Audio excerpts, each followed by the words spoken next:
ये जैसे पिछले क्लास में हमने आप लोगों को हॉरी एस्ट्रोलॉजी जो है स्टार्ट की थी, जी उसी हॉरी एस्ट्रोलॉजी पे केस स्टडी है। हॉरी एस्ट्रोलॉजी बहुत जबरदस्त हॉरी एस्ट्रोलॉजी से रिजल्ट मिलता है। क्या हुआ कि ये 14 तारीख संडे था जी और 14 को ही जैसे मैं म्यूचुअल फंड में मेरा पैसा कटने वाला था, जिसका जो इंस्टॉलमेंट था ना, तो 13 तारीख को भी मैंने कोशिश किया तो पैसा उसमें ऐड नहीं हुआ उसके वॉलेट में। हम्म तो फिर 14 को मैंने सुबह में 6 बजे फिर कोशिश की, पैसा कट गया मेरा। तो जनरली क्या था, 13 को भी पैसा कटा लेकिन फिर रिफंड आ गया। अच्छा लेकिन 14 को 6 बजे कटा, फिर 8 बजे तक 8:30 हो गया, पैसा नहीं आया।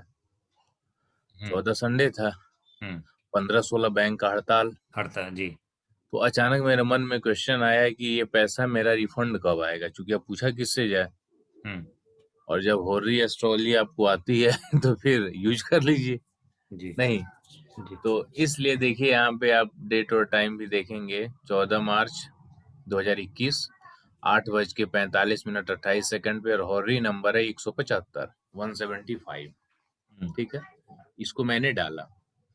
तो चूंकि पैसा जो कटता है वो यूपीआई के थ्रू था, तो हम्म पैसा तो आना ही था। हम्म लेकिन तो इसमें हम ये नहीं देखेंगे कि काम होगा कि नहीं।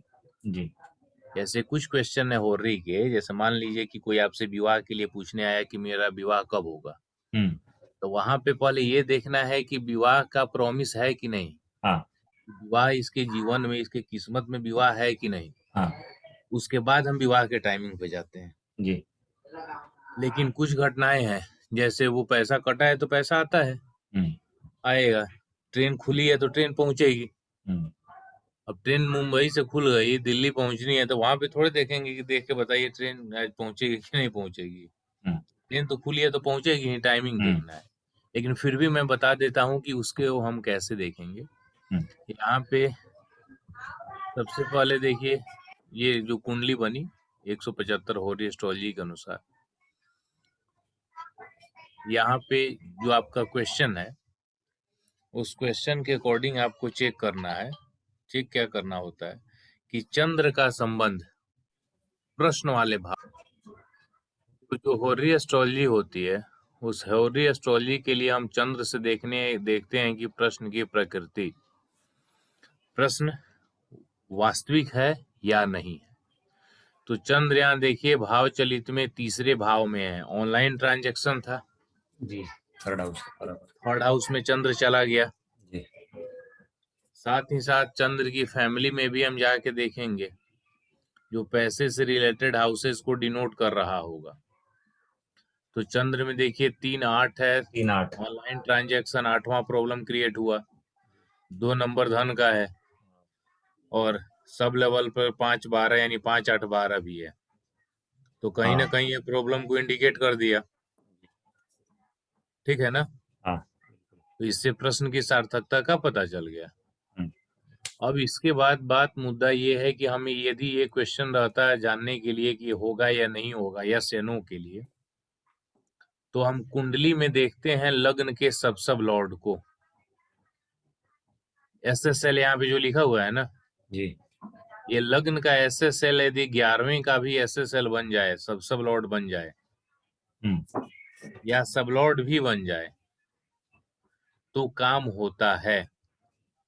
ठीक है, अच्छा तो मेरे लग्न इस जो कुंडली बनी है, सब लॉर्ड मर्क्यूरी है, और 11वें का भी सब लॉर्ड और सब लॉर्ड दोनों मर्क्यूरी है, यानी यहाँ से एक निकल गया कि हाँ काम होगा। क्लियर है ना? बोलिए। जी सर हाँ सर।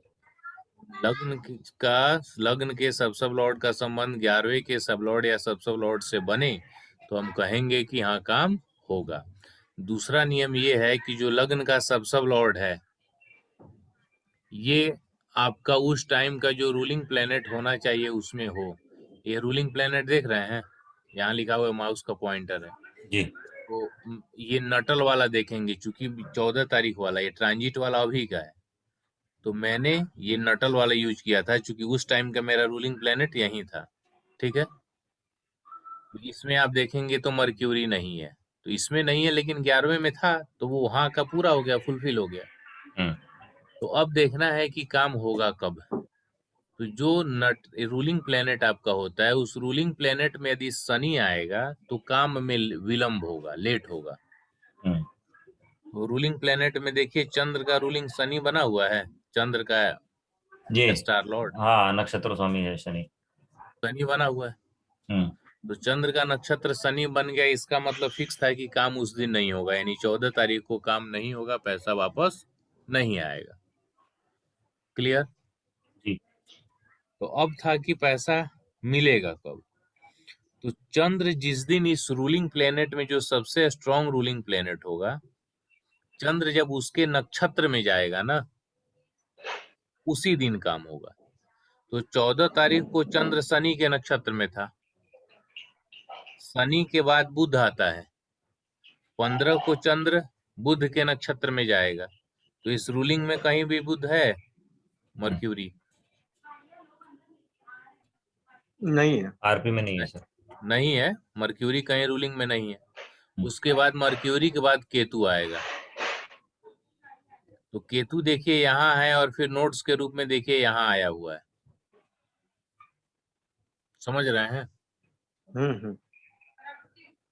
तो जब केतु आ गया रूलिंग प्लेनेट में, राहु और केतु सबसे पावरफुल रूलिंग प्लेनेट होते हैं, सबसे पावरफुल। और ये दोनों इसलिए आए हैं कि राहु अभी जो गोचर कुंडली है उसमें मंगल के साथ है, तो मंगल जब आया तो राहु आ जाएगा, और मंगल की राशि 8 नंबर में केतु है, तो केतु आ जाएगा। हाँ। क्लियर है? क्योंकि इनकी अपनी राशि नहीं होती है, तो इसलिए जिनकी राशि में होते हैं उनके स्वामियों का ही फीचर्स ले लेते हैं। तो 16 तारीख को चंद्र केतु के नक्षत्र में जाएगा। क्लियर हो रहा है? हाँ सर। 16 को चंद्र केतु के जब नक्षत्र में जाएगा, तो इसका मतलब पैसा कब आएगा? 16 को आएगा। 16 को। आज 16 तारीख है, चंद्र केतु के नक्षत्र में है। आप अपनी कुंडली बना के देख लीजिएगा, ठीक है ना? जी सर। हाँ सर। तो चंद्र केतु के नक्षत्र में आज सुबह में 8 साढ़े 8 के करीब में मुझे एक आदमी को पैसा भेजना था, तो मैं चेक किया तो आया। अभी यहाँ से हम ये भी निकाल सकते थे कि कितने बजे आएगा, क्योंकि मैंने निकाला नहीं था। तो निकाला नहीं था, तो अब इसको जब बनाऊंगा तो थोड़ा आदमी बायस्ड हो जाएगा, समझ रहे हैं? लेकिन प्रोसेस मैं बताता हूँ कैसे निकालते, जैसे टाइमिंग भी हम निकाल लेते। दिन के लिए क्या है, जैसे हमने देख लिया कि चंद्र शनि के नक्षत्र में है, तो काम उस दिन नहीं होगा। तो अब उस दिन नहीं होगा तो कब होगा? तो कब के लिए जो सबसे पावरफुल रूलिंग प्लेनेट होगा, उसके नक्षत्र में चंद्र जब जाएगा तब काम होगा। तो अब उसके बाद होती है कि ये 16 तारीख का मान लीजिए हमने यहाँ से सिलेक्ट कर लिया कि 16 को चंद्र केतु के नक्षत्र में जाएगा। तो अब एक दिन में 12 लग्न होते हैं, तो 12 लग्न होते हैं, तो उनमें से लग्न का स्वामी राहु नहीं होता है, केतु नहीं होता है। तो अब इसमें से क्या बच रहा है? जुपिटर बच रहा है। जुपिटर है, शनि है, मार्स है, वीनस है। ये 4 बचेंगे। इन 4 में जो सबसे पावरफुल होगा उसका हम लग्न लेंगे, ठीक है? क्योंकि राहु केतु किसी राशि के स्वामी नहीं होते हैं ना, समझ रहे हैं इस बात को? जी सर। राहु केतु किसी राशि के स्वामी नहीं होते हैं, तो इसलिए राहु केतु को छोड़ के बाकी जो बचेंगे, उसमें जो सबसे पावरफुल होगा उसको हम सिलेक्ट करेंगे। तो अब मान लीजिए 2 मिनट के लिए कि हमने सिलेक्ट किया इसमें वीनस को। अब वीनस को आपने सिलेक्ट किया, तो वीनस में ये देखना है कि ये तो लग्न सिलेक्ट हुआ, उसके बाद हमें नक्षत्र सिलेक्ट करना है। नक्षत्र सिलेक्ट करेंगे, तो जो बच रहे हैं, तो वीनस के साथ शनि बच रहा है, शनि है, मंगल है, जुपिटर है। तो हम ये देखेंगे कि क्या वीनस में इनका नक्षत्र आता है। यानी आगे लग्न का सिलेक्शन है, फिर उसके बाद नक्षत्र का सिलेक्शन है, फिर उसके बाद सबलॉर्ड का सिलेक्शन है। जैसे वीनस में यदि इनका नक्षत्र नहीं आएगा तो इसको छोड़ देंगे। तो अभी हम इसको नहीं बता रहे हैं आपको, क्योंकि एक अलग कुंडली लेके हम इस टाइम को निकालना बताएंगे।